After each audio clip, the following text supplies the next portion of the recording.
Patty, Walla Walla Talk Talk We Show. will talk about the things that mean so much to you, like going to a restaurant or hanging at the zoo. Clothes and sports and funny news, crafts and travel too. Nothing ever scripted, so expect the unexpected. Hello, hello, It's the Chatty Patty, Walla Walla Talk Talk Show. It's the Chatty Patty, Walla Walla Talk Talk Show. It's the Chatty Patty, Walla Walla Talk Talk Show. Hi, welcome to our show. I'm Chatty Patty. I'm Paula Walla. Walla Walla, and we have a special guest today. I'm Tino. Tino Gross is here. I picked him up on Woodward. I was hitchhiking. Let us adjust your camera a little bit. Producer, musician. Magician, reducer. Statistician. Tell us some statistics. Well, if you catch a bass, I think over 14 inches in Michigan, you have to throw it back. Really? That's a statistic. I think You it's can't true. eat it? I don't know. I made that up. No, that's not a statistic. You'd have to have a number, like 40% of people Right. throw back their bass. Right, there you go. That's a statistic. That's a good one. Or else yeah. it's bass. Bass and Yeah. bass are spelled the same. So let's see, Tino, tell Yeah. us about what you're working on now. Let's see, you're from the Howlin' Diablos. You're in a Yeah. band called Dumpster Machine. Yeah, here's the new shirt, by the way. Hey, I like Oh, it. I like it. Let's see. Cock-a-doodle-doo. A roo. It's like a rooster. Yeah. And you have It your is- own production company? Yeah, well, we have a record label, Funky D Records, and we're based out of the Detroit area, and I run that with my lovely wife, the vivacious DJ Linda Lexi. Who we have to get on the show. I'm sure she would come. And, we started it. I started recording bands and my own stuff, and there was kind of like, okay, well, what are you going to do with it, And a lot of times people didn't know what to do with it. And I said, well, let's just put it out ourselves. So we started doing it, and it kind of caught on, and we've done a lot of good releases. Just won a big award for the Jimmy Bones record that we did. Nice. Snake Bit and Wandering, Snake right? Bit and Wandering I got love that. outstanding rock album That's cool. for Outstanding. Detroit, and then we just did the Robert Bradley record. Oh, He's phenomenal. yes. When is he playing again next? We're talking to some festivals, so I'll keep everybody posted. I used to hear him at Eastern Yeah. Market in the 80s, and I was Yep. listening to some of the recent stuff. His voice is so pure. Oh, he's phenomenal. Oh, my God. I'll give you a copy of his CD. I brought you guys one. And then we did the Horse Cave Trios record just Love them. recently. Oh, yeah. Phenomenal band, incredible. We did the John Sinclair album just recently. Nice. Mobile Homeland. He's the iconic, street fighting poet, manager of the MC5. And next on the decks is this one, Tino G's Dumpster Machine, which I'm real excited about. You guys are busy. Yeah. So and there was a live Howlin' Diablos too last year. The Electric Live Wire recorded live at Callahan's. So we've been busy. Are you going to miss Callahan's? Because I've seen a lot of those bands at that venue. Yeah, it was a great place for live music. Is someone going to buy it? And, like, They are hoping you guys buy it. Oh yeah. I'd We're like taking to. donations today, so Great if you want to room. donate, I'll buy it. I would love to, yes. Yeah, it's All a right. great room. Yeah, We could have a GoFundMe. We could. yeah.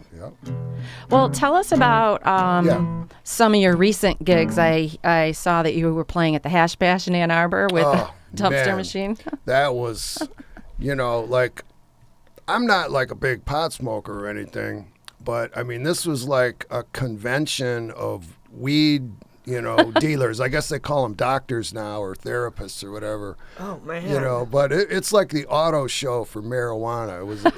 It's a convention, What were the fans like? Were they dancing? Was there a lot of dancing? Yeah. Well, you've got I'm observing all this. You got your Ann Arbor hippies, right? They're all over the place, and your long-haired dudes and all that. And then you got like your G'd up hip-hop posse, with the blunts, the guy like representing like Snoop Dogg.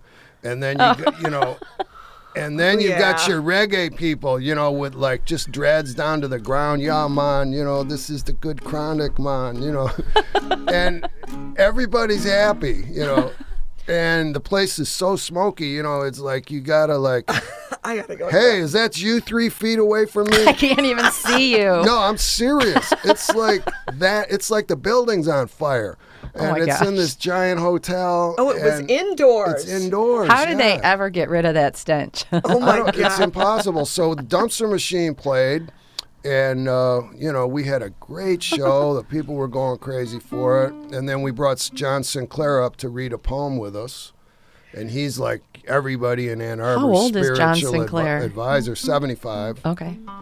and he's still very vital and you know, writing poems. So Was there a all in lot of all- munchies there? Like Oh yeah, you know. bake sales. I brought and a stuff? bottle of wine Girl with Scout me cookies? because I'm, you know, I was like everybody's grandpa there. You know, like where the hell can I get a drink? You know, and people were asking. No one me that else too, wants like, to drink. Hey, They just is want it some. okay to get a drink here? You know, well, good luck. Bring your own. You know, Well, nobody's so, 21. so that was a lot of fun. But you know, the most recent gig I just finished was at the DIA with Wayne Kramer from the MC5. Cool. Yeah. And yes, yeah. We all love, we Yes. love brother Wayne Kramer. So he had me sing a couple songs. He had Robert Bradley sing a couple songs. He Oh, had- I'd love to hear Robert Yeah. Bradley do some MC5. yeah, he had Dennis Coffey on guitar, Wayne on guitar. He Sweet. had So Robert Bradley, wasn't he with Blackwater Surprise? That's Yeah. no longer. Bongwater surprise. that's been over for a good 15 years. Okay. Oh my God, I But- feel old. That's how long it's been since I've seen him. If you remember that, then you're old. It's 15 years. But he went back down I'm to old. Alabama. Oh, And he got, like, you know, he's married, he has a family, and he was just basically retired, and he started singing again in church down in Alabama. Oh, that'd And be then great. he basically I'd love to hear found he had writer's block in Alabama. He goes, the only place I can write songs is Detroit. So he came back to Detroit, and he called me one winter night, and he said, hey, Tino, it's Robert Bradley. He goes, everybody said I should call you, man. And I'm like, wait, it's the real Robert Bradley? He goes, yeah, man, I'm back up here in Detroit. And before he could say anything, I was like, I'm on my way to get you. Where are you? You know, I went and got him right then. And not in Alabama. He was no, here already. he was up. Okay. Yeah, he's in Detroit. Drive to Alabama. So we wrote 5 songs the first night.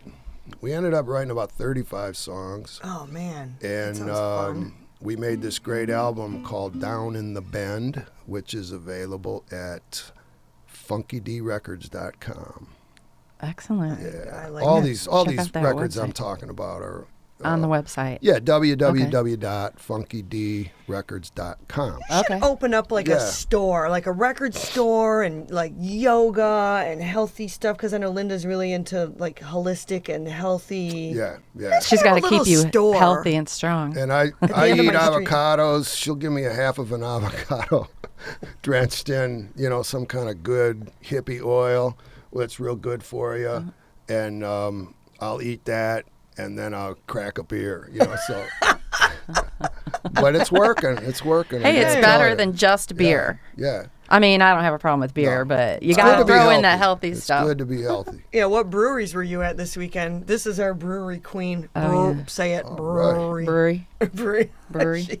You were. I noticed you at the Mug Club. You were standing in line in the morning on Sunday. I wasn't in line, but I got there shortly after. And I did this weekend try my first Coney pizza. Have you ever had a Coney pizza? Yes.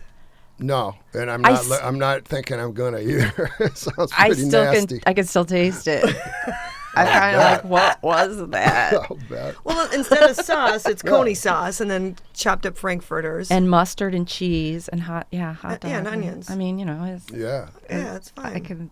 I'm kind of having nightmares about it. Tanya's made them for me once. I requested it. It was and he good, but did, it's and just weird. It was pretty weird. then they quickly took it off. the So menu. let's talk about Yeah. Tino and let's talk about little Tino. Where'd you grow up?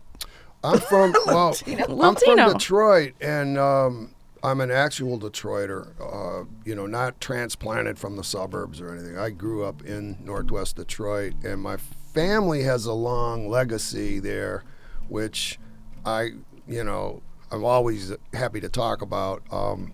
My father was one of 4 brothers, and he was the youngest. He's passed away now, Jack, and they grew up on Delmar Street, which is right over by Eastern Market. And this was the old, like my father's is Russian Jewish, so this is the old Purple Gang neighborhood.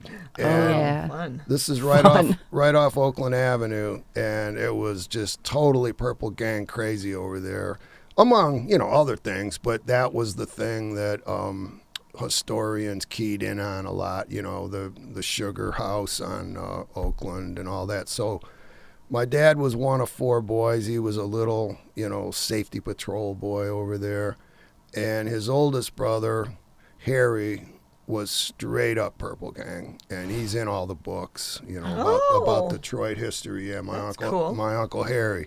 I always thought it was cool, but the folks wouldn't talk about it ever for years, Yeah. And Harry, my uncle Harry got shot with Harry Millman, which was the famous mob hit at Boesky's on 12th Street. This is world famous. This was in every newspaper in America, and it shows Harry Millman and Harry Gross, my uncle, both in white chalk lines on the ground. Oh, he died? Oh, the mafia hit him because Millman, the head of the Purples, was real violent, and they couldn't do business with him, which business was bootlegging. The Purple Gang ran all the whiskey out of Detroit.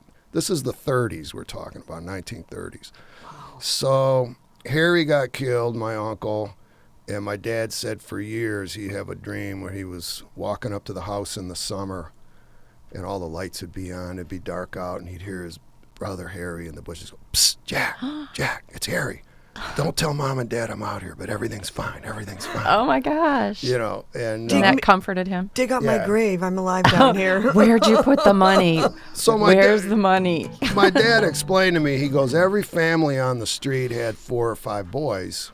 And he goes, the oldest ones were all like gangsters, but the youngest ones all were going to be lawyers, attorneys, doctors. They were staying in school and being good kids. Representing because they were gangsters. young. They were young. Yeah. So he goes, you take like the Keywell family, which was right across the street.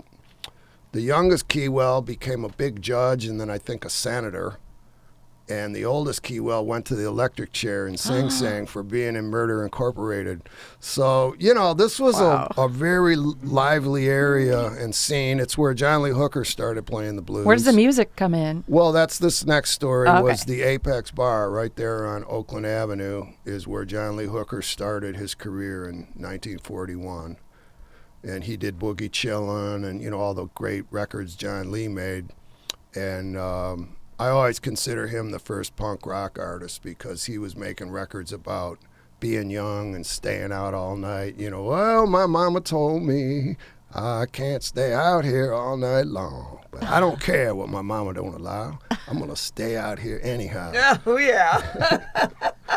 Boogie chillin', My dad used to say that. He grew up in Detroit. I don't care what mama don't allow. Yeah, that's I'm a going to Detroit, blah, blah anyhow. That's Detroit folklore, And so the house they grew up in on Delmar, there was another family over them, and that was Rube Weiss, the voice of CKLW, and Detroit Dragway. He was the guy, Sunday night at Detroit Dragway, Sibley at Dick's. Sibley at Dick's, that sounds familiar. So he was like in the flat up over my dad's family, and his son, Dave Weiss, became the co-founder of Was Not Was. Oh, yeah. It's a small world after all. It With really Don is. Was. Wow. So it is. It's a small world. It goes on and on and on. Everybody's that neighborhood is coming back too. They call it. There's a place called the 1 Mile Gallery, and there's the Red Door, and they're bringing Oakland Avenue back. It's really thriving again. Oh, cool. Yeah. We should go there. Yeah, field trip. Field trip. Yeah. Chady Patty field trip. Yeah. But it's a great area. It's one of the old, Is there a brewery? it's all coming out. It's rebuilding. Like the whole city's coming back. Yeah, it's amazing. Oh, yeah. It's so much fun. It's losing a little of its grit, I feel. It's worth it, though. But it's worth it. Yeah. Yeah. Totally. My roots are Detroit is what I'm saying. Yeah. Right. Absolutely. Well, tell us about some projects that are coming up and where we can see you playing this summer. Okay. There's going to be a lot of good things. We're going to have some outdoor festival shows with Robert Bradley for sure. I don't want to say where yet because I'm still negotiating with some, you know what I mean? It's like, but it's going to be happening. It's going to be special, yeah, so in someone's around going to want Ferndale, it. there's Yeah. a good Ferndale festival that I'm pretty sure we'll be doing. Okay. And I know that one. yeah, and then my band right now, the Dumpster Machine, we're in the studio just finishing up our record, and there'll be plenty of gigs when we start accepting them. We're just right now finishing the record. Who's in the Dumpster Machine? It's Mike Smith on bass, and Jeremy Canoose is our drummer, and Carlton Washington on lead guitar. Great. And yeah, it's really a fun project, and you know, we've done some real cool gigs, and we'll probably be doing some more outdoor festivals and things of that nature. We did the Wildwood Festival last summer. That was really a gas. Where's that? That's in Lake Orion. Oh yeah. She's from Lake Orion. Yeah. Have you ever? Was it on the little- on the lake? That little Wildwood amphitheater out there. Okay. Yeah, we played out there with a artist named Samantha Fish. She's like a blues woman from Kansas City. So, you know, lots of things are going on. And I've also got an interesting couple shows coming up, too. In the 70s, I made a record with John Nicholas, who now lives in Texas. And he was living in Ann Arbor at the time. And we had Tony Gagne on bass, who plays bass now with Bob Dylan. And we just got a new it's a reissue of the album we made, Too Many Bad Habits, back in the 70s. It just Can't came have out too again. many bad habits. Right. So As long as you got good habits to counteract it. yeah. So the three of us are going to do about three shows in July. John Nicholas, Tony Gagne, and me. And that's going to be a gas. Tony's been with Bob Dylan now for 28 years, and he's going to come play bass with us. Maybe Bob will show up and sit in. You never know. You never He's not. He does what he wants, you know. As he should. Yeah, that would Wow, be that's- great. Yeah. I've got an interesting summer gig. My next one up is June 28th at the Detroit Zoo. It's a bike safari, and they're going to have you Sweet. can ride your bike at night at the zoo.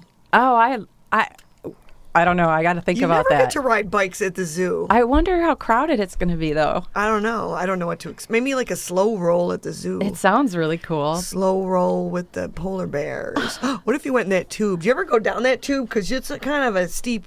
Yeah. Anyway, I wouldn't want to be on a bike on that. Zoo's a good time. I love the I love Detroit I need to Zoo. go. I haven't been there in a while. Oh, come I on, live come so on. close to the Lexi and zoo. I take our grandson there all the Yeah, time. I love the Little zoo. Carter, he loves the zoo. We get on the train, we bomb around. He gets his face painted. You know. Do you take him in the kangaroo thing is cool to me because Oh, yeah. it's open. Like you could Touch them. touch like they don't want I you know. to, Well, but they it's could. scary. They could punch you. I They did could a punch you. like the giraffes. You can kind of get in with them, and I did a selfie, and the zookeeper yelled at me. She said, "Don't ever get that close to a giraffe with your back to it." Or any wild animal. And then I'm like, "Okay," Yeah. and I'm like, "Okay, I got the picture. I won't do it again." Yeah. But yeah, the zoo rocks. We have a great zoo, and it's right down the street. Oh yeah, it's a great place. I've done gigs at the zoo too. I'm sure you have. Yeah, I play there a lot, Yeah, actually. yeah. You know what zoo's interesting? The Belle Isle Zoo, it's all abandoned now. And, like, my kids go in there and take pictures. And I'm like, please don't go in abandoned places and, horse around. But that's the thing to But do. you did that when you were a kid. So No, I was a good kid. It's hard to. It's I know. It's hard to tell the kids to do certain things when you know you did them. I know. And I feel like, okay, when you turn 21, I can tell you a lot more stories. But I don't know if I will. I don't know if I will. or when you have to scold the kids, and deep down you really don't care, but you know that as a good parent that you should know. be, scolding them somehow. Yeah, Eat the yeah. avocado, but drink the beer. Right. And hey, can I borrow some papers off the kids? Gotta roll one. Uh-oh. Don't go there. Let's talk about some of your favorite gigs, like Whoa. throughout the years, or venues. How about Yeah. venues? Well, venues like, I definitely probably played every one there is in Detroit at one time or another. Yeah, I mean, we did Cobo Hall, we did Joe Louis, we've done, all of them. But it's the smaller places that you have the most fun in, I Oh, I agree. heard that. I agree. That's where I have the most fun. You know, and The small bars. yeah, I mean, you know, it's the intimacy with the audience that makes Yeah. it really, really special. But there was an interesting gig at the Palace of Auburn Hills. This was with the Holland Diablos, and we had a manager, Dave Leone, who was like a real legend in music. He had Hideout Records. He had that label. He ran the Hideout nightclubs that were like teen clubs. And his partner was Punch Andrews. And they found Bob Seger together. And then Dave went in the Army and he sold out his interest in Seger to Punch. But David worked with Alice Cooper, you know, just so many of the greats. And he died while he was managing us. And so we're at his funeral and everybody's tore up and crying. And I mean, it's just like a who's who of, you know, industry people. And somebody from the Palace of Auburn Hills was there, and they had Tom Petty that night at the Palace. And Fun. yeah, and the opening act, the Five Blind Boys of Alabama got on the wrong plane. Oh my gosh. Yeah, which they really almost blind? sounds funny, you know, but Are they really blind? yeah, they're really blind. But They are. They need a. they get on the wrong plane, so Fate. That was we're destiny. standing at Dave's coffin. It's an open casket. We're looking at him, our manager who's dead there, and the Palace lady, she comes up and she goes, "Would the Diablos be able to open for Tom Petty in like an hour and a half?" Sure. And I absolutely, and I swear I saw Dave laying there wink at me. He probably did. He set You that know, up. You feel like he set that up. I'm still working it, brother. So we go out to the Palace, and Tom Petty treated us so good. The whole band, the Heartbreakers, stood there and watched us side stage play. Oh. And it was very emotional. We dedicated our set to Dave Leone, and we got a great standing ovation. It was like everybody was crying. And it was like in a movie, you know. This was like in some kind of, you know, Did someone film it? 80s rock movie, you know, about the band. And then That's cool. we're going to go open for Tom Petty. And That is cool. yeah, it was really cool. Tom fed us, and what a great guy. I'll never forget him for that, for being so cool and welcoming us like that. That's great. Yeah. He died way too soon. Yeah, he's a hero. Big fan. Yeah. So Wow. that was a good one, you know. Mm-hmm. That was there's plenty of them, but there's a good one for you. What about on the road? I don't know if you're doing much of that anymore, but I remember when you played at a Super Bowl out west. Yeah. I remember. I don't know why. I just knew that Holland Diablos did that. We did a lot of road gigs. I mean, you know, I still go on the road when it's right, you know, if it makes sense and it looks like it's going to be fun and all that. But I'm pretty busy too here in the studio with all the recordings and things like that. But we're going to get the dumpster machine out there. But a good road story was right after 9/11 when they blew up the World Trade Center. Yeah. Like a month later, we got asked to play the Winter Olympics in Salt Lake City with George Clinton and Parliament Funkadelic. Yeah, Fun. yeah. Yeah. Don't say no to that. Because we were kind of touring with them. George took us under his wing. Oh, my Yeah, we gosh. did a bunch of gigs with George Clinton. So here we are at the Olympic Village right after 9/11, and there's like heavy security. I mean, because you Oh, know yeah. what happened in Munich and all those stories, you know, where That's a target and a half. yeah, you the know? Olympics are a target, right? For, you know, if you want to upset America, mess with the Olympics, you know. Yeah. Sports. So we're at the Olympic Village, and there's all these like tanks and jeeps with machine guns, and you know, army men standing around with heavy machine guns. And so the lady that was running the hotel situation, she explained to us, here for each musician is like a laminate, and she goes, there's a microchip in this laminate. There are invisible beams running all over this place. She goes, Are you giving away secrets? She goes, if you cross one of these beams and you don't have your chip on, you're going to get tackled by army guys and carted off to jail. Oh my gosh. Right? So that's just, so don't give your laminate to some chick to get her backstage. That's a fun sucker. And, like all the guys in P-Funk are sitting there looking all spaced out and what the hell's going on, and so, I mean, that was like You were on your amazing. best behavior. Yeah, and the show went great, but they were, it was heavy That's security. serious, I've never seriously. played under conditions like that, where there's army guys and Machine guns, yeah. invisible beams and microchips and, Dun, dun, dun, dun, but they dun, couldn't dun, stop dun, the dun, funk, dun. that was- Yeah. They could not Bring stop it. the funk. I played behind chicken wire, me and Mary, in the Vertical Pillows in Atlanta. Like, Did people throw stuff at That's it? awesome. No, but it was weird. It's like, really? That's awesome. That's great. I got another good story for you if you got time. Yeah, we do. So, I produced R.L. Burnside's last 2 albums. Oh my God, I love him. Yeah, the Mississippi Blues God. legend. Right. Who Love doesn't him. love R.L. Burnside?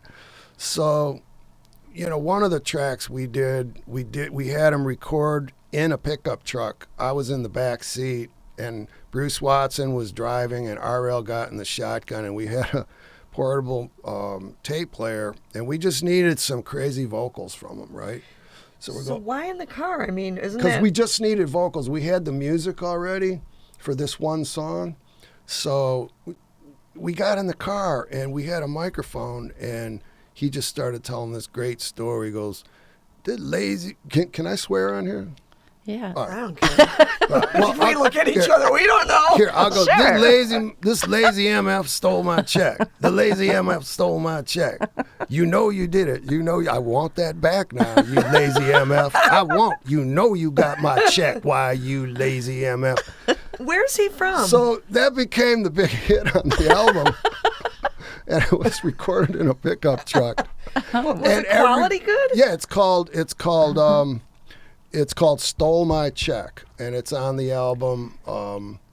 Oh man, it's the R.L. Burnside album that I produced for Fat Possum. It's just phenomenal. Stole My Check, and so after he did that, he's telling us a story. He goes, "Yeah, I got out to New York. I played Richard Gere's birthday party, and I guess they gave him like $50,000. Just they liked him so much, So he's in New York, and he goes, and this wonderful actress came up to me, and she was saying, I really like you, R.L. I love your music. I love your music. And he's like, oh, yeah, what's your name? She goes, hi, I'm Uma Thurman. Oh, my right? gosh. And he's going, What? So- Wait. are you in the movies? And she's laughing because he doesn't have a clue who she is, right? Okay. I love it. And everybody digs this, because it's Uma Thurman and he doesn't have a clue.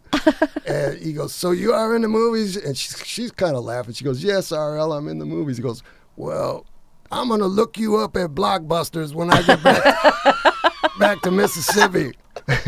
Oh, he's from Mississippi. Oh, Okay. yeah. Wow, that's fun. So that's the kind of charm. And then, they went on tour with like Iggy Pop and the Beastie Boys. And, so working with R.L. was a wonderful I treat. love Well, I saw that. If they were with the Beastie Boys, I was there. Oh, you're a Oh, yeah. huge Beastie Boys fan? Oh, yeah. Yeah, they were great. I saw them quite a bit, yeah. Yeah. That's cool. Yeah. We got 7 seconds. Oh, my... So went thanks for fast. watching another episode of That the was Chatty quick. Patty Pala Walla. Talk Show. Bye.